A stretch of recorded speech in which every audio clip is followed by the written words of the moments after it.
This here is some dry tukmaria, also known as basil seed or sabha seed or falada seed.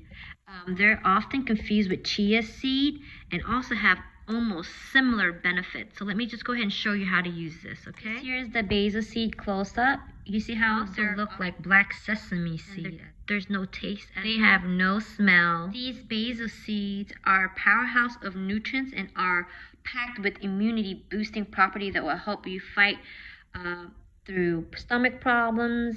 I will list the benefits for you. 2 tablespoons of the basil seed, and I'm just gonna go ahead and pour it in this little glass jar right here, just like that. Jar.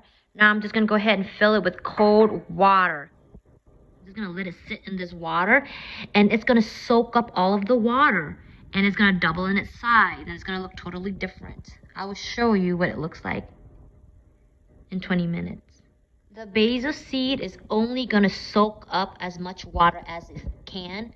So you don't have to worry about if you put too much water, because once it's done soaking it up, then you just dump the excess water out and it's ready to use. 10 minutes just passed and it has already doubled its size, has filled the whole entire jar up. You see? Now it's ready to use. Look at it. You see this? Look at that. Now you can add it to your tea, to your ice cream, or to your smoothie, and you'll get all the benefits. Oh yes, don't forget to add it in your dessert too. Look how cool it is. What is basil seed good for? It is good for relieving constipation, weight loss, treat cough and cold, control blood sugar level, skin care, reduce body heat, hair care, and inflammatory, and also boost immune system.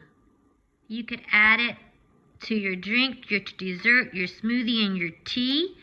But also, if you're not using it, you could just store it in the refrigerator in an airtight container for up to 3 days, okay? Have fun with it, you guys.